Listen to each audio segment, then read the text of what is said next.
Hi, my name is Niina and you're listening Together Through the Storms podcast. Welcome to the journey with me.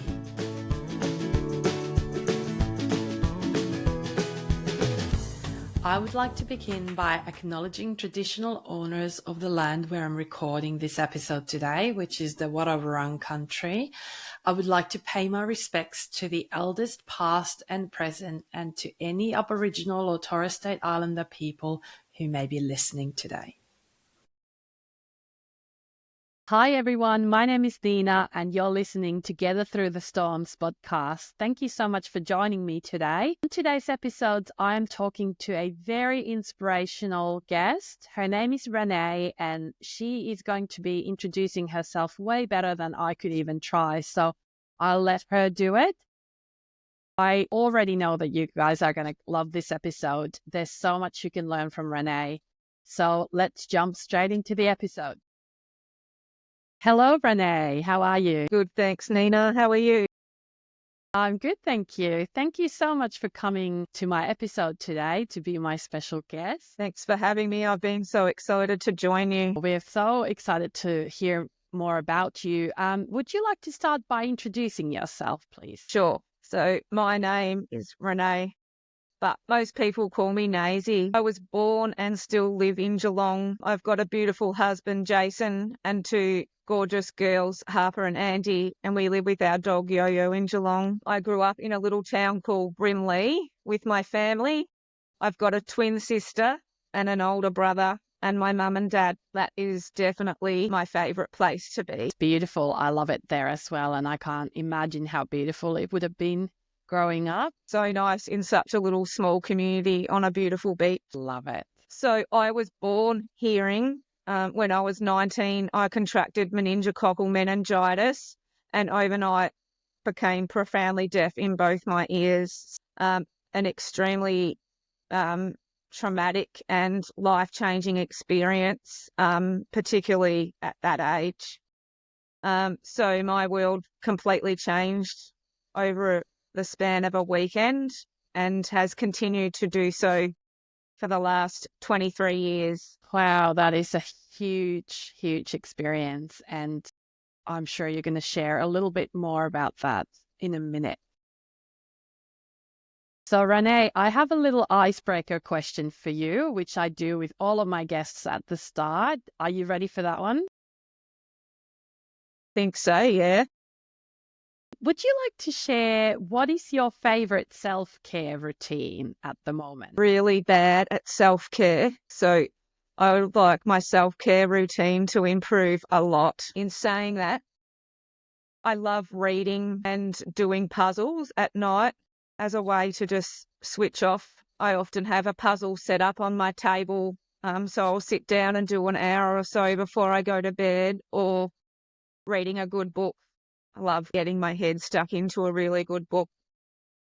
I also really enjoy going for a walk on the beach, particularly at Brimley.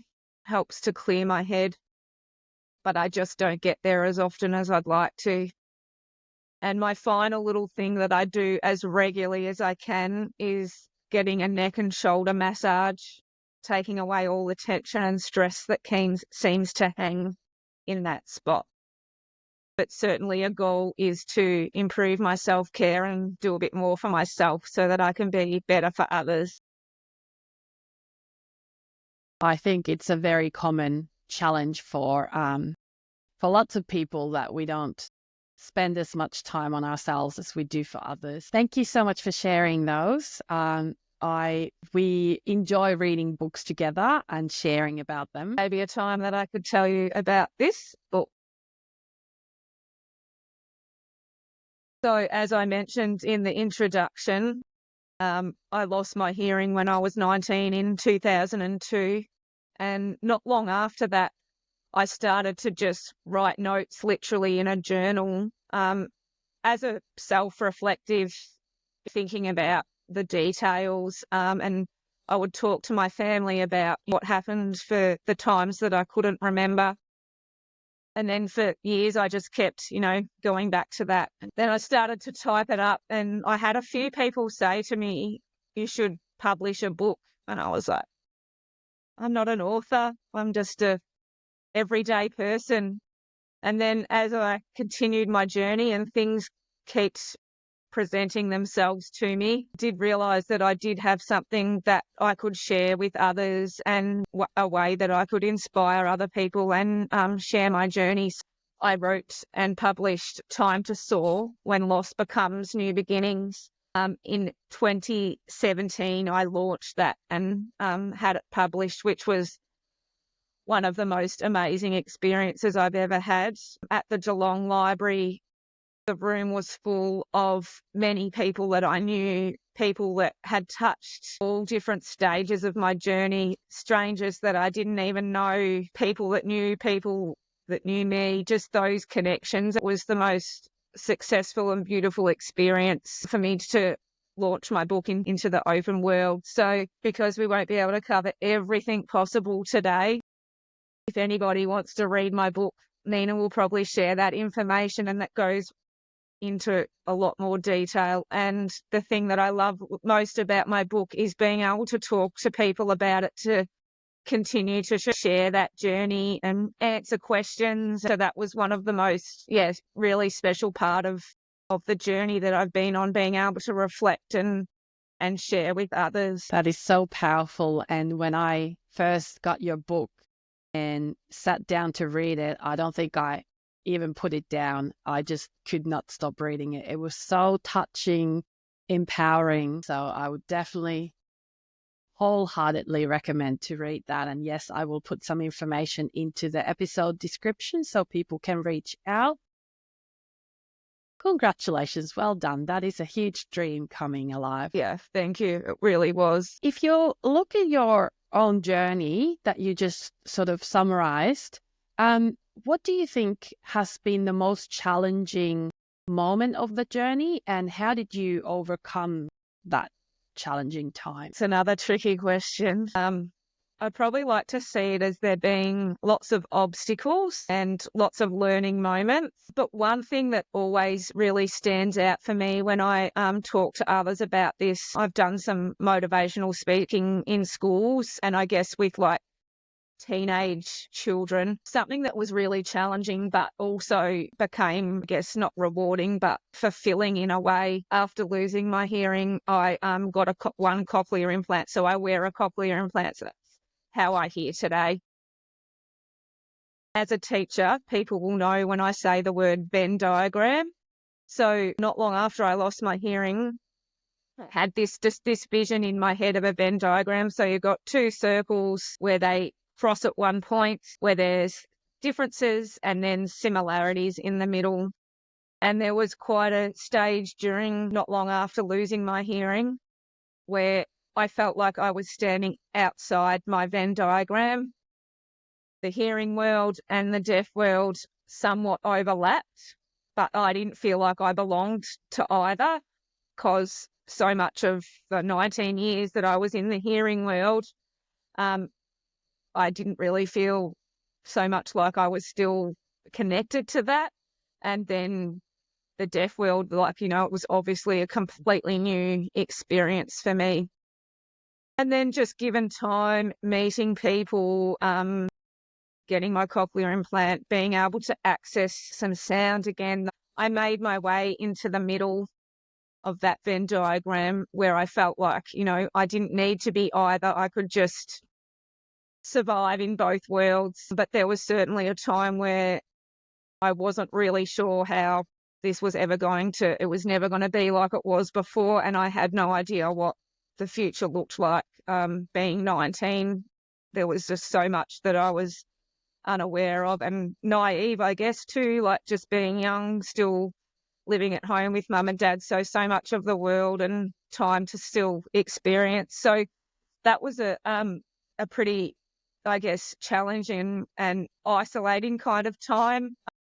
My attitude was to get up, get going and, just carry on with, the way things were. And it took a bit of time for me to realise that things weren't like that and that I needed to adjust what I was doing, how I felt. And so all of those mental and physical changes that took place. Yeah, like rebuilding your whole identity again as well. Like I think. Just discovering who new Renee was and embracing that.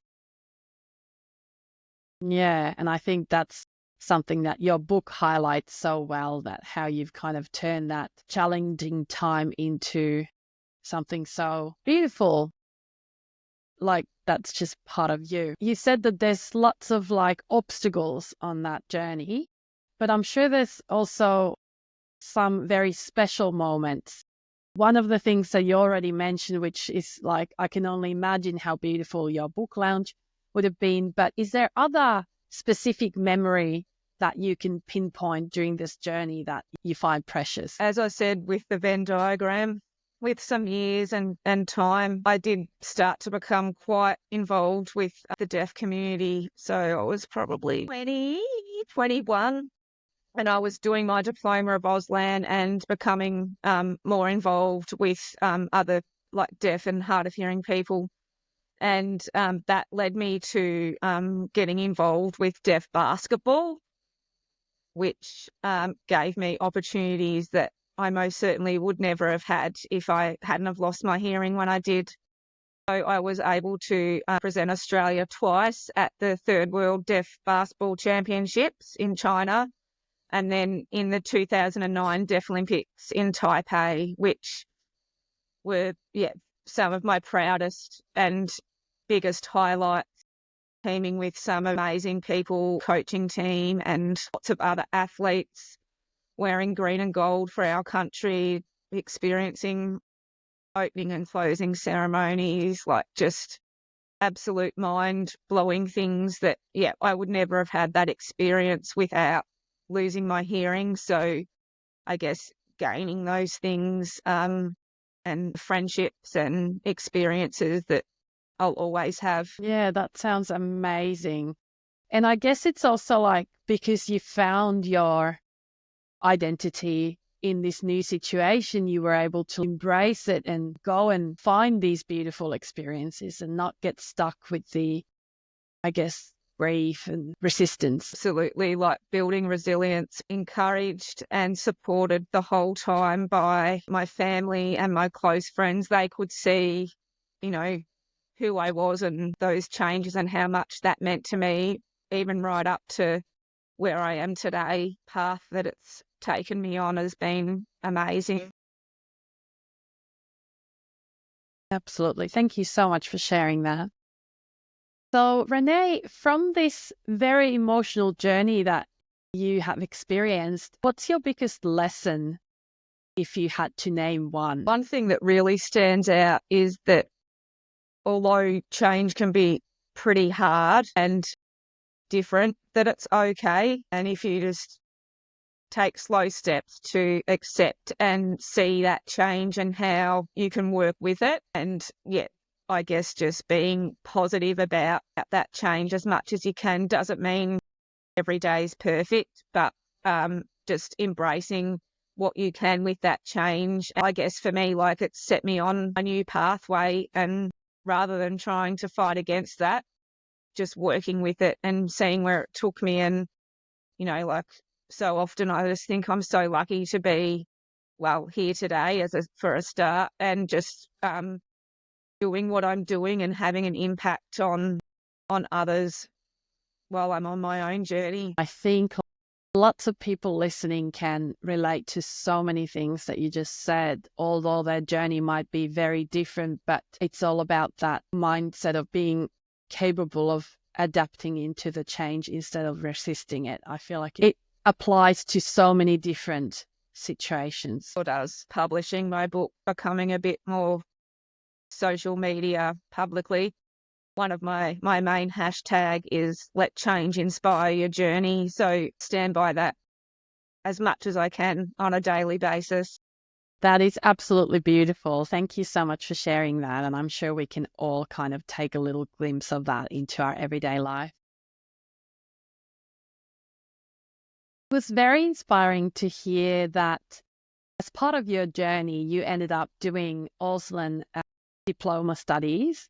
Would you be able to share a little bit more about your relationship to Auslan and what role that plays in your life at the moment? When I lost my hearing, I was actually a third year hairdressing apprentice, which was something that I'd wanted to do forever. So as we talk about change, I did go back and qualify and work back in the salon, but I just found everything about it super challenging, and I just wasn't enjoying it like I was. And I think there was a point where I was like, you know what, like something is definitely different. So mum and dad just encouraged me to maybe have a bit of a break and see if there was something else that I wanted to do, which, you know, for someone that had wanted focused on one thing all their life, I had no idea. But during that time, I did a really short Auslan course and I was just immediately engrossed in it. During that time, I met a case manager and she was signing everything and I was just like, how do I be you? And here I am today and people are asking me that question. But I went on and did my diploma of Auslan full-time at a TAFE in Melbourne. So it was 2 years of travelling up and down from Melbourne. And yeah, that was where I met lots of lovely people and started to connect with the deaf community through that course. But as that course was coming to an end, I kind of needed a bit of a pathway for what I was going to do after I'd received my diploma. And that's when I decided to do my teaching. So my twin sister was studying teaching at the time. So there was, I guess, that interest around a few other friends that were doing teaching, and actually did some volunteer work, which turned into some part-time work, being just a communication assistant in a local primary school with a deaf facility. And I was working really closely with a teacher of the deaf who was working with young signing deaf or hard of hearing children. And she was the main one that gave me the inspiration to do my teaching. And then I did my master's in deaf education and I also did my LOTE Auslan training as well. So for someone that wasn't ever going to uni, I've definitely ticked a few study years, did my studies and then began working as a teacher of the deaf primary school first and then some secondary, but just always with Auslan as my passion. That's where all my energy felt really good. So I started doing some Auslan teaching at school and have more recently started working with young deaf and hard of hearing children. So lots of preschool age, really early language intervention, supporting them and their families. So obviously teaching one person to sign isn't really beneficial. It needs to be their whole village and community so that they can all communicate. And obviously having my own personal experience plays a positive role for those young children as like a mentor as well. So every day I get up and I go to work doing something that I am passionate about and I know that has an impact on these young children too. So I feel extremely lucky to have, I guess, experienced what I have and been able to make something so positive from that, you know, pretty traumatic time. Absolutely. It seems like it guided you to find other passion. I mean, I'm sure your passion was in hairdressing as well, and you can have several different passions. It just depends on where kind of life guides you a bit as well. But it really sounds like you've turned it into something so meaningful and inspirational. Who do you feel like benefits from learning Auslan or being exposed to Auslan? I feel like most people that are listening to this podcast have probably already listened to Niina's other ones, but just for those that haven't, Auslan stands for Australian Sign Language. So I feel like everyone can benefit from learning Auslan. It's obviously integral for many not just young, but many deaf and hard of hearing people. However, being able to communicate with sign language benefits many people and obviously supports those who need it. What I found many years ago was the desire, I guess, to learn was different to what it is now. Now I say that there's a demand, like there's been a really big shift, which I think our COVID times has an impact on, something that I found, and it's probably almost a little bit of a selfish thing because I know that I feel so connected with the community, and that is deaf, hard of hearing, all people that learn Auslan. So what I've tried to do is build an Auslan community network within Geelong that allows anyone to access it who is learning, using whatever, just with Auslan to just make that connection. I know it has a really positive impact on me and like my mental health and my ability to feel connected with others, as well as like young children who can be around their peers, and then my own children who are coders. So CODA stands for Child of Deaf Adult. So my children both sign. Sign language isn't probably their first language. However, it's important to them and they are growing with Auslan, and we use Auslan at home. And yeah, now they have deaf friends within that community and network. So while I'm thinking about everyone, I guess it's also has a positive impact on myself as well, and my ability to feel connected with that community, I guess that sense of identity too. So just feel like Auslan can be for anyone. Yeah, I think that's very well summarized, and everyone might have a different motive for learning it, but yet it still serves the same purpose of communication and engagement and being understood. What I found very fascinating when I started to learn more about sign language and Australian Sign Language, and there are so many different sign languages in the world. So what seems to be the most common misunderstanding is that there's just one universal sign language that all, for example, deaf or hard of hearing people use, but that's not true, is it? So like spoken language, there's different sign languages as well. Even in Auslan, we have two different dialects. So we have a northern dialect and a southern dialect. So even between some of the states, there's differences. If you're not sure what someone's trying to say, then you just ask them for clarification. And yeah, there's signing variations and those kinds of things. But there is a like international sign language, which I think that would be the top, businesses and organisations, things like that. A lot of them know the ones that are travelling between not every country, but most countries have their own sign language. So it's really interesting. So there's some similarities, but there's often nothing that's the same.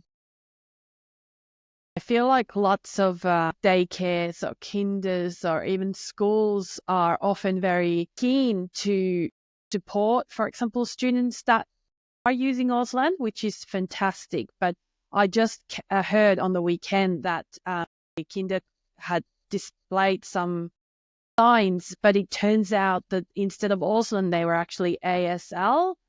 So I guess just like as much as it's appreciated that you try and learn from, like you start from somewhere, of course, but also like reach out and ask for support if you're not sure, I guess. Like it's pretty important to have someone from within the deaf community or, a deaf business.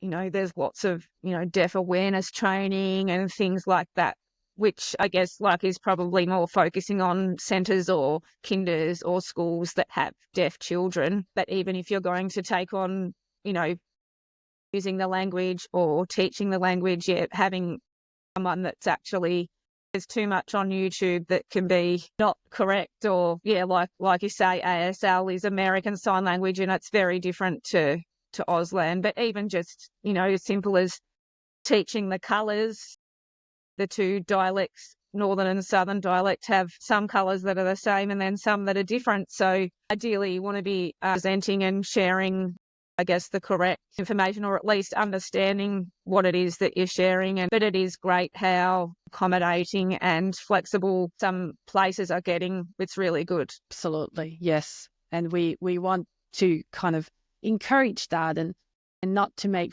people feel like they don't want to do it because they're too scared to do it wrong. But like you said, just engage with someone who has that understanding and that knowledge. And that's probably been my biggest learning. So if I need sign language or if I need information, I try to reach out to a deaf or hard of hearing people, make sure that I have the right information and do that myself.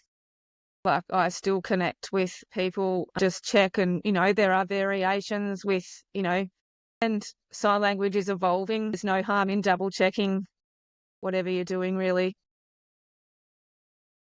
What kind of impact do you have on families and the children that you work with? Would you be able to maybe reflect on that? I guess it's important for me to relate this a little bit to my own journey, because my journey is quite different to the young children that I'm currently working with and friends with.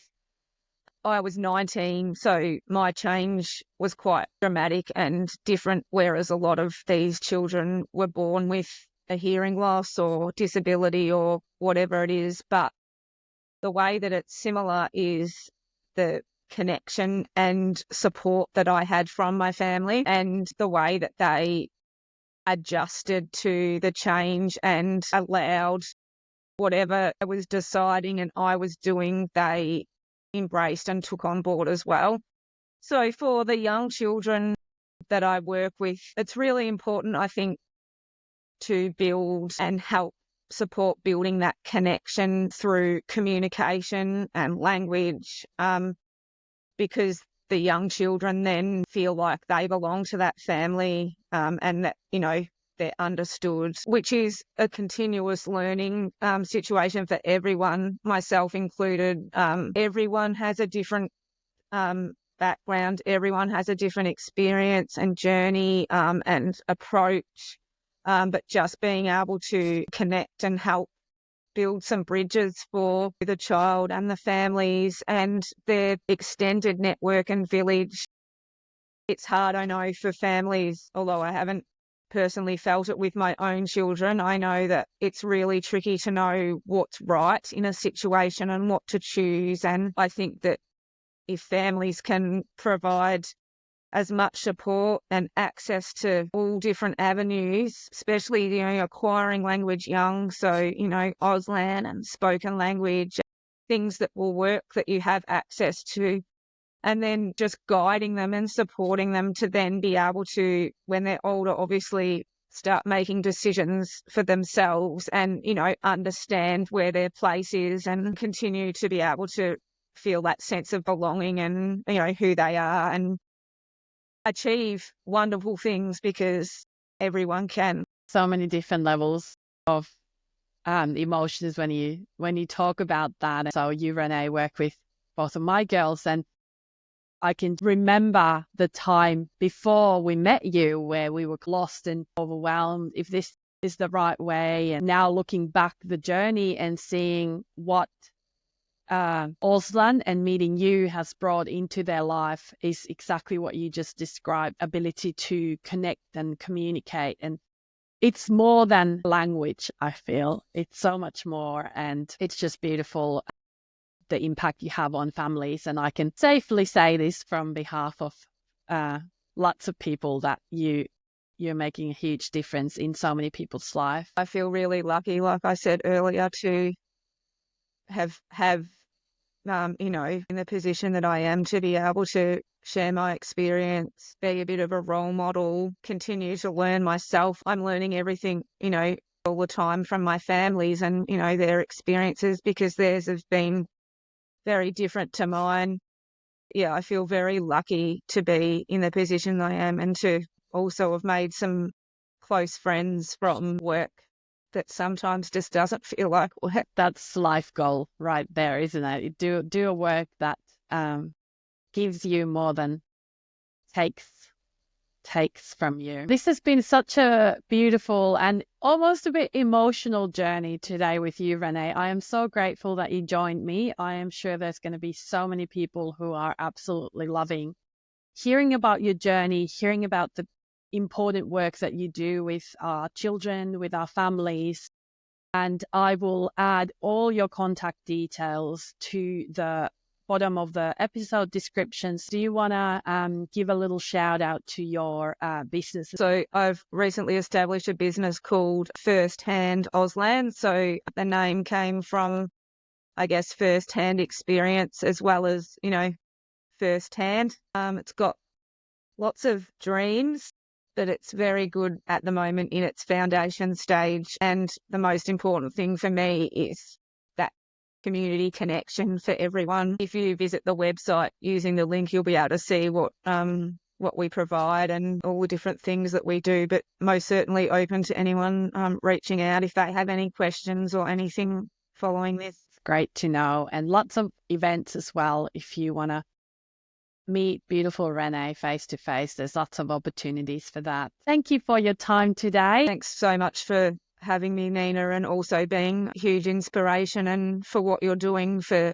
everyone else by creating this wonderful podcast and opportunities. Thank you. Thank you for your kind words. We're on the same journey, although it looks a little bit different for everyone, but let's embrace it together. Thank you so much for joining me on this episode today. Make sure you follow me on Spotify so that you always are up to date with the newest episodes of my podcast. If you have any questions or any feedback for Renee or for myself, please reach out on my Instagram account, Together Through the Storms. I also have the contact details for Renee attached to the episode description, so feel free to check her out and reach out. I can't wait to see you all back next time. See you then.